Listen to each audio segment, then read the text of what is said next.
O tema: bendita é a pessoa que faz o que Deus pede.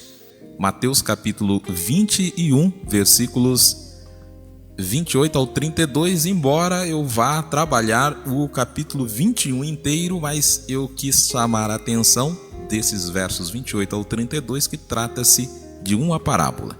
De acordo com o Evangelho de Mateus, no capítulo 21, num tempo e numa sociedade mais campesina, pastoril e orgânica do que essa nossa sociedade, distante dos avanços tecnológicos que fazem parte da nossa vida, uma das mais fortes atrações do relacionamento humano daquela época era a conversa, o papo, a prosa. O uso de enigmas e parábolas era o ponto alto das prosas, ao se lançar mão de metáforas com fins didáticos para convencer a outra pessoa com a qual se dialogava. Nos versos 1 ao 17 do capítulo 21, Jesus entra em Jerusalém, aceita ser recebido como Messias, purifica o pátio do templo ao derrubar as cadeiras e mesas com caixas de dinheiro, expulsar os comerciantes, denunciar as autoridades religiosas de transformarem o templo, a casa de Deus, no esconderijo de ladrões. Jesus cura cegos e aleijados e, por derradeiro, entra no templo e passa a ensinar às pessoas abertamente na casa de Deus, o seu Pai.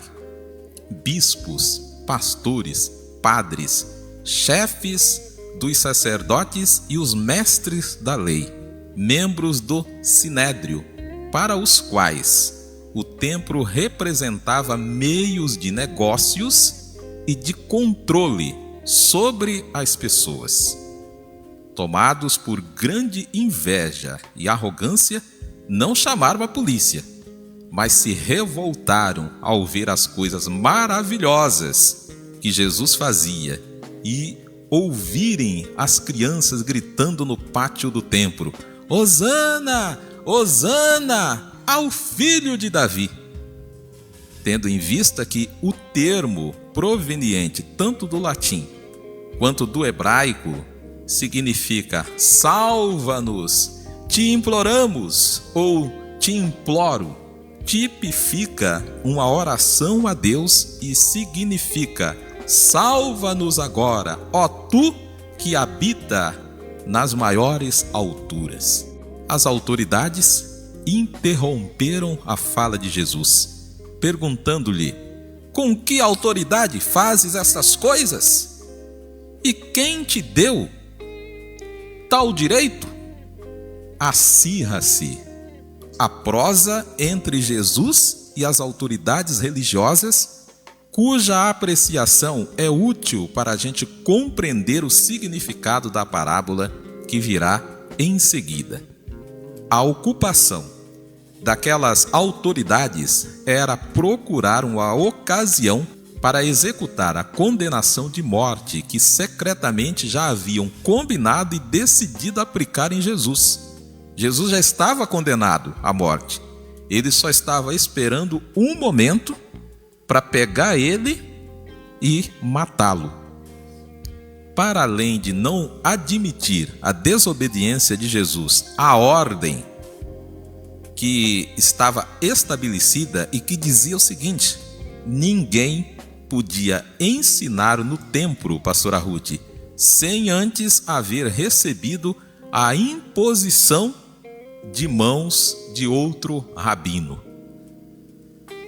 O questionamento estava eivado, maculado pela intenção oculta de pedir satisfação também pelos eventos no pátio do templo. Lembra que eu disse anteriormente? Ele chega, derruba aquelas cadeiras, pomba sai correndo para tudo quanto é lado, moeda cai para lá e para cá, enfim, pega um chicote, expulsa aquele pessoal. E não é tão simples assim. Porque ele não era um doido, ele não era um maluco. Trouxeram um cego, ele coloca as mãos, o cego vê. Traz lá um aleijado que todo mundo sabia que não andava, ele coloca as mãos, o aleijado anda. Então, assim, as autoridades ficaram, irmã Nisa, com as mãos atadas. Como é que nós vamos fazer alguma coisa contra esse homem? Está acontecendo bem. E até as crianças chegam e começam a cantar, porque ele era amável. Nós temos, infelizmente, muitas autoridades que não querem o bem do povo, não é? Quer controlar as pessoas. Está interessado no dinheiro, na posição política. O que incomodava, portanto, eram os poderes messiânicos de Jesus reconhecidos pelo povo. O Sinédrio, para a gente compreender, era um conselho teocrático formado por 71 membros que representavam o Estado e a religião. Ao fazer aquela pergunta, os homens pertencentes a este conselho queriam mostrar ao povo que Jesus não tinha sido aprovado pelo Sinédrio para fazer aquelas obras e, portanto, ninguém deveria segui-lo, ainda que ele ressuscitasse um morto, ainda que ele abençoasse as pessoas, mas não tem a aprovação do Sinédrio, não está ligado na convenção, não está ligado na igreja, não está ligado na ordem, não pertence a essa e àquela igreja, então não pode, tem que estar sob o nosso controle, tem que ter a credencial. Em resposta, Jesus pergunta sobre a autoridade de João Batista. A razão é que João Batista tinha o seu ministério reconhecido pelo povo como sendo de Deus, exceto, claro, pelos membros do Sinédrio. A pregação de João Batista era essencialmente sobre Jesus, o Messias. E quando Cristo chegou, João Batista apontou publicamente e declarou que Jesus era o Messias. O embate ficou interessante, pastora Ruth. Se os querelantes dissessem que a autoridade de João era do céu, então estariam declarando, irmão Juventino, abertamente que a autoridade de Jesus para fazer estas coisas também era do céu. Por outro lado, se dissessem não ser do céu, provocariam a revolta da plebe. Ao povo não restava nenhuma dúvida que João era profeta de Deus. Sem saída, eles pensaram rapidamente e deram uma de João sem braço e devolveram a pergunta para Jesus com o sonoro: não sabemos. Considerando a inveja e a arrogância deles, que se viam como os mais sábios e poderosos da sociedade, Jesus então os emparedam de vez com um enigma retratado numa parábola. Devido ao incômodo silêncio que lhes fora imposto por perder o primeiro embate da prosa, aqueles homens ouviram com toda a atenção e inteligência, sem dar um pio, para não errar e, em seu parecer, a propósito da parábola que Jesus viria a contar. Então vamos prestar atenção, porque dessa vez nós vamos responder e nós vamos pegar ele. Aí vem Mateus capítulo 21, versículos 28 ao 32. Jesus continuou: e o que é que vocês acham disto? Fez uma pergunta. Havia um homem que tinha 2 filhos. Ele foi falar com o mais velho e disse: olha, Natã, filho, hoje você vai trabalhar na minha plantação de uvas. Ele respondeu: eu não quero ir. Mas depois mudou de ideia e foi. O pai foi e deu ao outro filho a mesma ordem. E este disse: sim, senhor. Mas depois não foi. Qual deles fez o que o pai queria? Dita a parábola, eles se apressaram em optar pelo primeiro filho, o mais velho. Está claro para qualquer pessoa com uma gota de bom senso que a resposta está correta.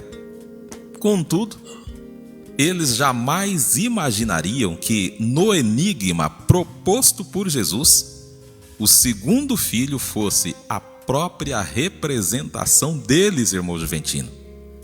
Após haverem passado horas em seus gabinetes, tramando golpes e ciladas para apanhar Jesus em algum deslize, quando imaginam haver conseguido, veem-se de súbito numa situação bem pior do que a desejada para o querelado. Contrapondo com uma parábola aparentemente ingênua, de fácil interpretação, sem despertar a suspeita deles, que se engajaram no caso, Jesus os levou a darem o checkmate e proferirem a autocondenação, tendo em vista a aplicação da parábola nas palavras de Jesus após a resposta deles. Nada é mais desprezível aos olhos de um fariseu do que um publicano ou uma meretriz. Entretanto, como o primeiro filho, estas pessoas irão à frente, indicando o caminho da salvação. Impossível maior humilhação, pois dos ditos conhecedores da lei, dos pastores, dos bispos, das autoridades, espera-se serem os primeiros na entrada do reino de Deus, não é assim? No entanto, a pessoa que está na condição de fariseu vive uma situação muito pior que a dos dois filhos da parábola. Então, Jesus disse àqueles homens, irmão Juventino: eu afirmo a vocês que isto é verdade. Os cobradores de impostos e as prostitutas estão entrando no reino de Deus antes de vocês, que deveriam cumprir a lei, que acham que são santos, que acham que são todos poderosos, que acham que é dono da igreja. Observando o significado da parábola nas palavras de Jesus, a reprimenda àquelas autoridades eram em razão de que João Batista veio para mostrar a elas o caminho certo, e elas não creram nele. Mas os cobradores de impostos e as prostitutas creram. Mesmo tendo visto isso, os fariseus, membros do Sinédrio, ouviram a pregação de João Batista, mas se negaram a seguir seus conselhos. E vindo Jesus, tornaram-se ainda mais obstinados pela inveja e arrogância. Falavam muito, mas não faziam nada. Essa parábola nos revela que bendita é a pessoa que faz o que Deus pede.